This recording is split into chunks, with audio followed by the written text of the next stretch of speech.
Hey, everybody, and welcome back to another episode of the Security Repo Podcast. As always, I'm Dwayne, your host, and I'm joined yet again by our awesome co-host, Kazar. Hey, Kazar, how are you doing this week? Hello, doing great, Dwayne. Pleased to be here and with our brilliant guest, Aria. Aria Langer is a senior security engineer for KraftHeinz, specializing in PKI and privileged access management, things that we care about around here at Get Guardian. In a personal life, Aria will talk your ear off about long distance running, sewing, music, gaming, and RPGs from the good old days. And Scrooge McDuck, Uncle Scrooge from DuckTales. That's how I actually know you. So welcome to the show. I met you back at Blue Team Con this year, and you gave this brilliant talk on PAM standing privileges, but it was all themed around DuckTales. Yeah, that's something that I think many figured out during my talk at BTC that I'm a huge Uncle Scrooge fan. I mean, grew up with DuckTales and got into the comics, but yeah, thankfully that love is still intact because if the talk did not go well, I don't know if I could read another Uncle Scrooge comic after that. Well, it did. It went smashingly, so well done there. But that's why we brought you on the show, is to talk about this whole idea of privileged access management. So I thought it would be good to kick off the conversation by saying, how did we get there? And that's literally the question is, why is it so hard to secure humans? Why are just using good old passwords not getting it done? Why is that not good enough? Well, you just said the word human. It's human. That's your answer. Because I mean, it's such a broad topic because I mean, like with privileged access management, you're managing the privileged accounts. But at the root of it all, I think what makes everything so complicated is you're probably changing the way a human is doing their job. And I've approached like different folks from different walks of life at least, like maybe that human's standard quality of life may have been having local administrator all the time, or just having every entitlement tied to their, like their regular account that they just use to log into their laptop all the time, or even their admin account. Yeah, there's a human element to this. And not to mention sometimes the roles in which those people play, at least like, if we're talking a developer, a lot of times it's not really well defined. They just happen to get these privileges or permissions, and then just kind of they continue to have those permissions. And I mean, we could talk about standing privileges later, but yeah, the idea is trying to make it so those privileged accounts at least are separate from like their regular standard user accounts. It's something that we security professionals insist on all the time, like having dedicated separate accounts. But why is that important? Like, can you explain it to me? Like, if I was 5, why do I have to have different accounts for privileged access and my regular access? Imagine, if your regular, like a user gets phished, which, no one is impervious to. It can happen. And something that I've also like pointed out to people, even if a user is savvy against, scams and these threats, and, has passed their security awareness training, like sometimes when there's gaps in compensating controls and, like you're in like your organization's environment, there's not a lot that can stand between, like your account, the system that you've legitimately logged into, and then man in the middle attack. So generally, just to keep it separate, that's it, at least reduces the attack surface for one thing, and really trying to limit like restricting that lateral movement an attacker could utilize. Yeah, that's brilliant. We always talk about blast radius. At least we see that in physical security. If you go through a building, you see quite a lot of these fire doors that are supposed to stay closed in case there's a fire going on, so that they stop the fire. And yeah, in my opinion, that basically refers to the blast radius. Now, let's move on a bit. Let's talk about one of the main core things that we think of when we talk about identity and authentication. Let's talk about passwords. Why are passwords not enough? Because today we've got so many new technologies.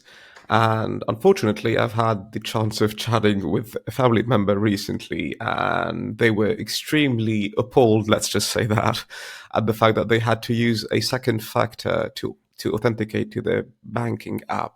So, what can I tell them? What should I tell them when they ask, why isn't the password good enough? Your password can get compromised either, through phishing attempts, or, let's say the user's, that person's password hygiene for, that particular, like credential. If it's bad, then, it could be brute forced, or it's could, like in a password spray attack, it could have been, it may be a password that they've used before or someone else has used before. It doesn't take too much to put two in together. And and so yeah, multi-factor is another step in the right direction, like in a good step in the right direction in the far future is passwordless, with FIDO keys, for example. These are good strategies. It's not just the authentication, the auth in, it's also a matter of authorization, like what you're actually allowed to do once you're in. You talked back at Blue Team Con about uh, the vault, Scrooge McDuck's vault, and you put it in those terms, and I really like that. So maybe you could talk a little about like what are the issues around authentication versus authorization in this world? Yeah. So authorizations, basically the resources in which a user is all like permitted or allowed to access. Now, I mentioned standing privileges earlier, because that's when, like it gets weird. And then even in my talk, I used Uncle Scrooge's money bin as an example because, it's a sensitive resource to him. Not anyone, not even his family, can has access to his bin.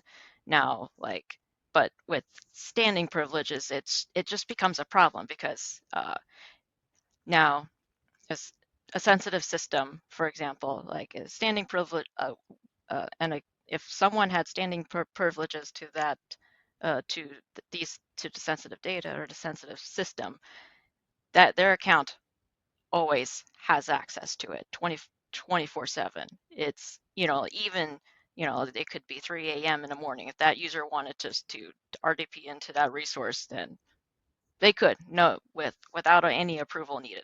Now, should they? The answer is no.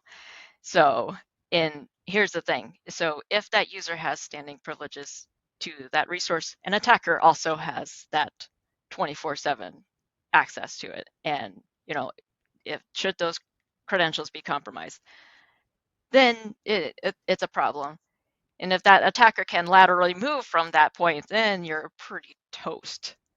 So that's where it becomes a problem. And in my talk, I used an example of there's something there's a magical substance that allows uh, somebody to melt through walls, for example. And so like that is, had heavy restrictions in Scrooge's vault, and yet it does get stolen. And then from there, the attacker was able to laterally move even deeper into his vault. So that's really interesting on the manager's privilege, because like with a human, yeah, that totally makes sense. Like you should be in bed, or you are not geographically over there. You're not supposed to be in.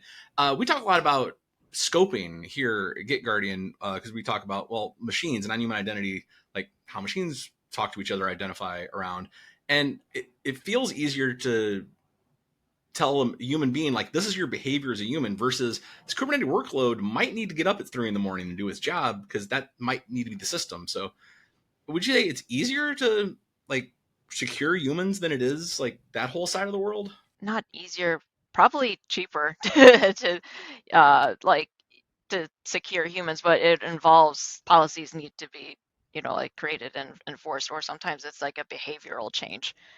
I mean, like I keep going back to like least privilege and restricting lateral movement. How can we like restrict, like one's, like access to resources when they don't need it, while at the same time allowing these employees and the developers or just admins to be able to do their jobs.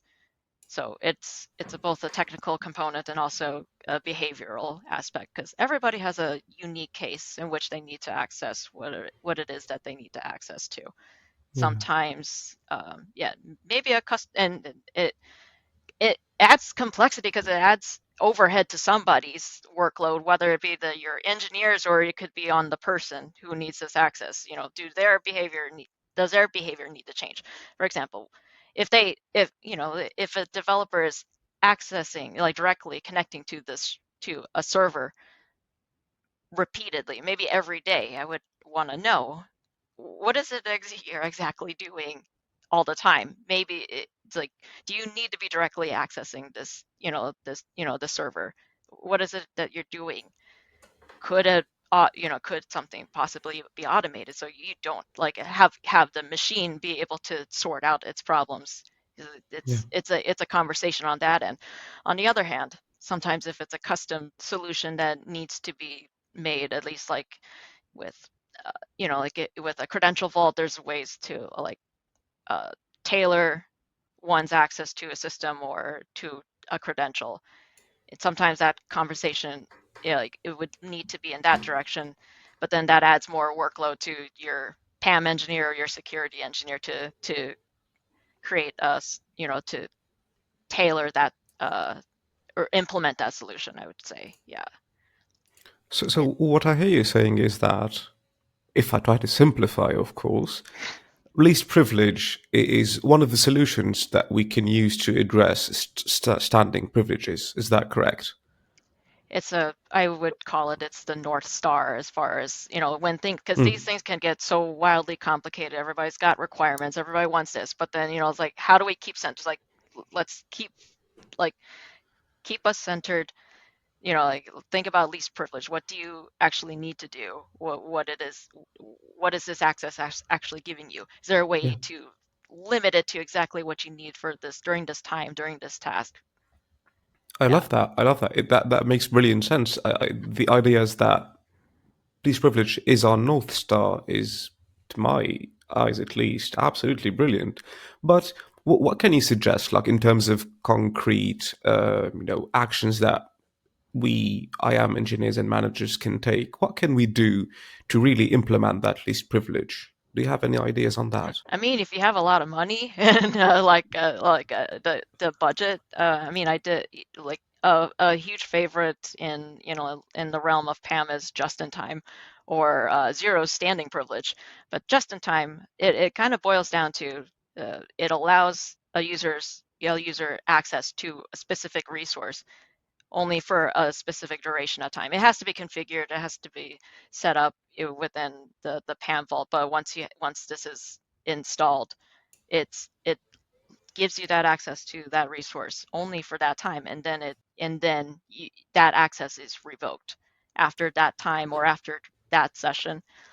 I mean, I didn't get a chance to talk about it in my talk about zero standing privileges. Even it's gets way better. Imagine the accounts themselves being ephemeral. Now, That's the golden path, basically. That would be absolutely lovely, wouldn't it? yeah, except I did talk about it in this talk. It's kind of costly. So it gets into a lot of weirdness whether how to get this implemented or whether it can get implemented at all. Is it just the money? Is that it's hard to do, or it's just expensive to do like a just in time access management? I don't know if it's just the money. It at least in experiences from like personal experiences and also talking with other engineers, it's like licensing can it get a little bit weird with that. It's never an out of the box like included solution to this, but also it sometimes it's just not compatible for one's environment to have just in time. At least at least with PIM for Azure, it's not compatible for on-prem systems. It's only for cloud systems. So, I mean, it's something where like you could like one could have like just in time provided for a limited number of resources. At least in my experience, there's other compensating controls that could it's not a one-to-one replacement for it, but then it's like it's hard to get buy-in when you have something that's seems good enough, but it's not as good as, like it's not quite as granular as just in time. Oh, so what are some of those competing controls or the compensating controls you're talking about? Like, what could we do that's good enough? For example, even with utilizing break glass accounts or fireman accounts or like fire call IDs, the idea is, I mean, here's the bad examples. User has has these sensitive permissions on their regular account. Instead of doing that, how about having separate accounts that, like break glass accounts that are stored in a vault. No one has, not even the user has standing privilege to access these passwords. Now it's like whenever they need to access like the system, they need to go into the vault, get the approval to get this credential. They'll use it. Granted, it's not a good one-to-one stand-in for just in time, because let's say you have it, you can configure it to allow them to access this resource or a network of resources during a duration of time. Let's say like 2 hours, it could be 40 minutes even. So during that time, it gives them that access. And theoretically, if that credential gets compromised, the attacker also has access during that time. But when you use a break glass account, at least during when that time is up, that access, or at least that user's access to that credential is revoked. And also, you can configure your PAM solution to change the password right then and there. So reduces the attack surface a little bit, not granularly to like just in time, but just better than the comparison, or better than the alternative of that user having that, those privileges on their account or their admin account all the time. And an admin account could be still, remember, a password that they enter that they know, in which that's so. But then when you have a break glass account, for example, that's a password you don't know. It's gibberish. It's going to be configured by your PAM solution. So password that you don't know, and also you have limited access to that credential. I do have a question that's both, for me and the audience, because I'd love to get to pick your brain on that topic. In your experience, in terms of engineering, I mean, is it better to build my own just-in-time permission management, or is it better to just like pay the price and have an off-the-shelf solution? What do you think of that? Honestly, I would love to utilize the off-the-shelf solution. If it just feels like you're either spending money or you're spending time, or both. Now, I mean, to implement like maybe your own just-in-time stand-in, it does require like at least technical overhead. It would need to be scripted out.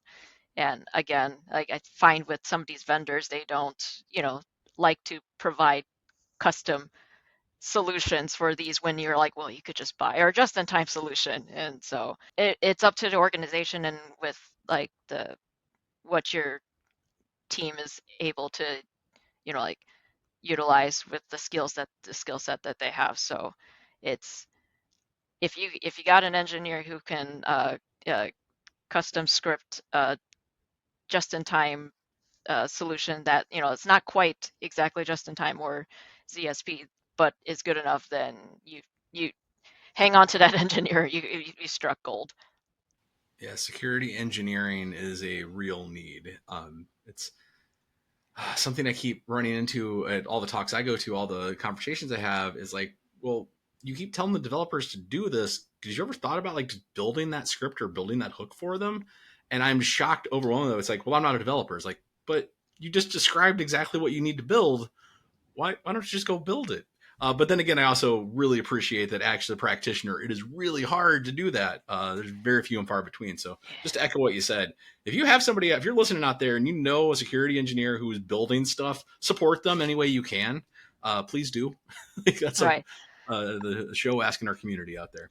I want to move to something else you talked about at Blue Team Con. And this is something that I really don't have a lot of experience with myself, and that is session recording. Like, not recording the session like we're now recording the session Right. you gave, but maybe we could just start there. Like, what did you mean by session recording? it's not that much different than what we're doing now. I mean, obviously it's recording, but the session recording, it's now this is usually offered, out of the box from different PAM vendors, but exactly sounds like it works exactly how it sounds. So it's recording your session, even like right now, it saves it to a video file. Now, why is this a thing? Uh, for it, it at least for the session in which it there's implementation, it requires to be implemented. It's like a complicated plot process, but assuming that you have it in place, like one could launch a session into a system via the PAM vault now, and that you can have that trigger a recording, like literally a video recording of everything that the user is seeing, down to their, setting up their, like recording everything that their 6 monitors are viewing, their keystrokes, that get, like it the idea is monitoring what they're looking at. Now, someone has to go back and actually watch this footage, if it should, in during an audit trail, one needed to see exactly what this uh, user has viewed. So it's like, so this is offered, and it's the idea, like it's like for auditing purposes and, like monitoring. So it's like you would need a dedicated server, and this is hosted, it's, or at least there's probably a vendor that maybe, even if they're hosting it, I haven't ran into that yet, but usually you're hosting it, you have like you have your allocated space, you have to set up, like the what quality are you having these recordings, and uh, like retention policy, how long you're keeping these recordings. That, yeah, that's it. Think of it as just logs, but they're recordings of keystrokes and video. That's what I was going to say. This sounds like logging on steroids, but Mm-hmm. one of the lessons we keep learning from logging is like logging ain't cheap. Like, No. and then the question is, what do we even keep out of this? Like, uh, maybe that's a good question here. Is when would you employ session recording? Obviously, like I'm just getting on my workstation just to check my email. I don't think that should be recorded. Like the GDPR and like all the privacy concerns aside, that doesn't seem like a use case where session recording makes sense to me. I've not run into a situation where I feel like it needs to be that widespread. Now, so yeah, you mentioned GDPR, because that adds, like another wrench into things, because they have it, like under GDPR, the user has the right to be forgotten clauses, and also the right to have what's the exact wording, like right to be forgotten, right to erasure. So which, if they know their personal data, or at least their actions have been recorded, they can, like, come to us and say, I want this deleted. So then somebody needs to go back through their backlog of videos and delete that. And so, but now yeah, there's a lot of overhead, lots of, like, there's a ton that it could record. And also, another, like, add more problems to this.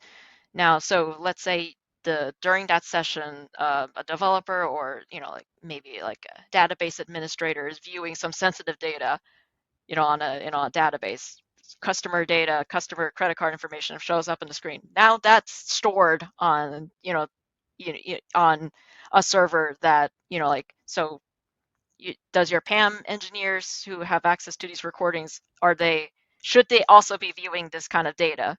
Period. Should they even have access to this? So now you're getting sensitive data being stored elsewhere that you probably didn't intend to. So that's why some organizations just don't, like, wouldn't want to deal with that, because it is like logging on steroids. There are other ways to have an audit trail, and like it just uh, like monitoring their activity.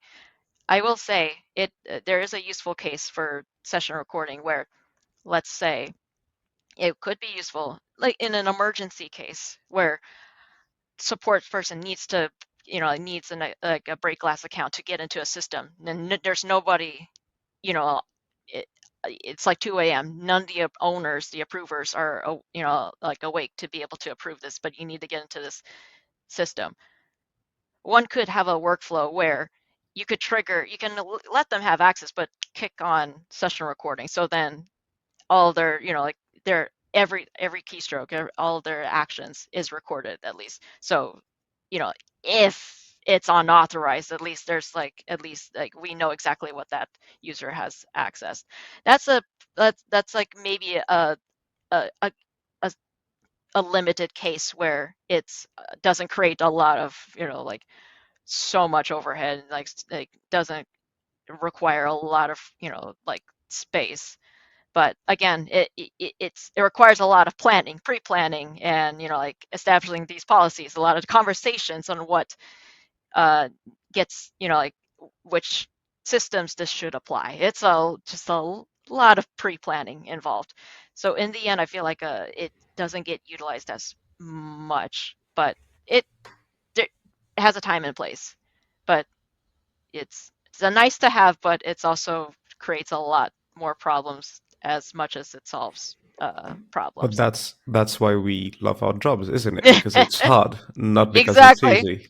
Yeah, It's chaos. Yes. definitely. Right. Honestly, Aria, you've got brilliant insight on all of that.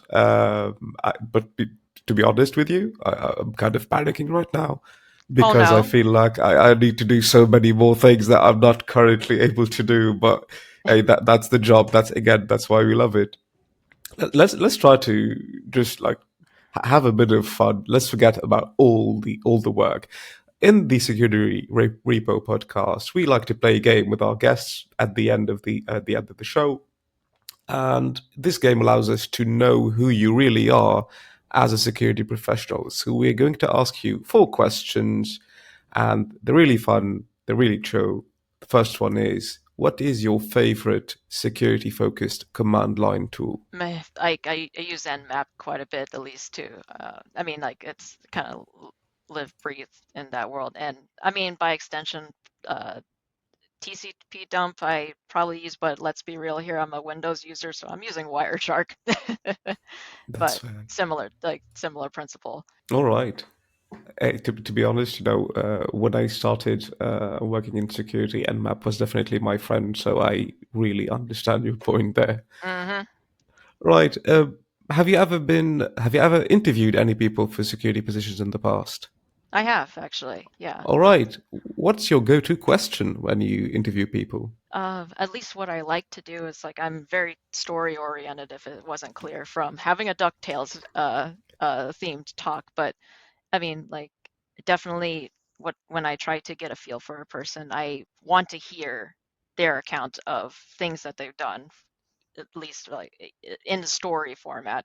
So I'll take, the skill set that I feel like is like what we need for our organization or for that role, and then try and listen, like what they've done. And it's like usually it's if it's a story in the past tense where they work through their, like their thought process, like okay, that's what I need. Sometimes, but then if they can't tell a story, that probably tells you that it hasn't happened. It's just more like knowledge. Yeah, it's like I like stories. I don't care if it didn't go well. I want to know how badly it went and also what you did, like in that situation. Another question I liked to ask is, so uh, what mark have you left at, like your current organization, and like how do you feel about leaving that behind? It's just like I'll admit I was asked that before, and I'm like, ooh, that's Yeah, a that's good hard. one. I'm gonna ask that to other people too. Because yeah, you can tell a lot by the way someone tells a story. Like how do they work? How do they think? And then yeah, tell me about your failures. Because we've all been there, and if you I was haven't gonna been there, say I don't know if I want you on my team. you're gonna run into failures. I want to know where it all went wrong. It's okay if it went wrong. What did you do to respond to it? Work around it. Yeah. That's the type, as far as like, and especially with engineering, it's like you're gonna run into all the problems. I want to know what you're gonna do. And I mean, that's just like, I mean, I've told people it's like half the time I'm encountering something I've never seen before. And so then it becomes a hunt on finding those solutions, learning more about it, always running into things I don't know. So we always ask all of our guests about the best advice they've ever gotten and the worst advice. So the best and the worst game. So let's just start out with the good. What is the best advice that you can give us or that you've been given? You're probably expecting something that's like very like security oriented, but actually like the best security advice as far like as an engineer is don't be a jerk or don't be an asshole actually, because like it's a different approach, but it half my job is trying to get people to buy into like the like what I'm trying to tell them, and if you give them a reason not to listen, it's like out of stubbornness, it's you're like Cassandra, speaking of like the of a bad future that's going to happen, and they're not going to listen to you.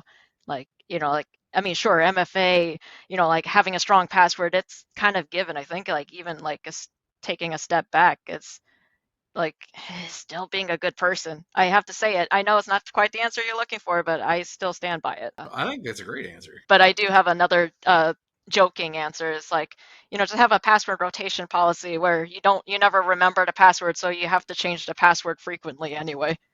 I don't think that's a joke answer. I literally used to do that when I ran WordPress websites. Oh yeah. I just knew that my reset path was secure, and I could do it through the CLI. I could like force a reset through the CLI on the back end. So I did that. I could log into the host and then just call my machine or call that instance to give me the new password. People thought I was crazy, but like I don't know any of these passwords for any of these sites. I just can get into them whenever I need to. You did short-lived credentials before it was cool. Way before it was cool, apparently. I just thought it was an easier route because I could hit it with a CLI call. Because I'm a nerd. Yep. All right. So what's the worst advice that you've ever received out there about security? I feel like anyone that's like advice that one is regurgitating that they've heard about when they don't understand it, it can be bad. It's bad advice. Like it's in a I know it's not specific, but in the wrong context, it's not good advice. I'll give a actual like a good answer, or like a specific answer, like it's like have MFA for like when you authenticate into a resource. Now like I'm in KraftHeinz, there's a lot of factories, like a lot of factory workers, and they also need to access resources.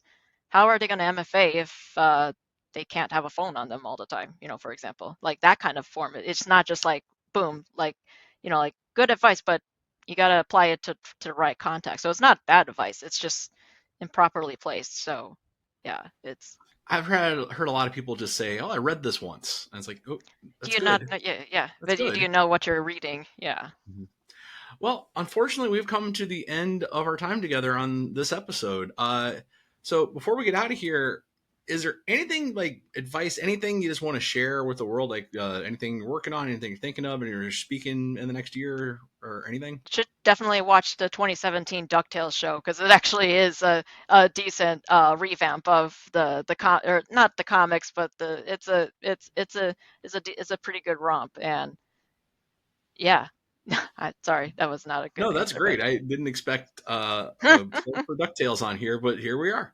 I love it. Kazar, any final words, parting shots? I'm honestly very, very happy I got to chat with you today, Aria. The insight that you've got on just-in-time provisioning, on permissions management, and all of that jazz is really brilliant. And to be honest, I'd love to have you on my team. oh dang, thank you. So Yeah. it's a pleasure to chat with you today. All right. Well, with that, thanks very much, and thanks for listening to the show, everybody.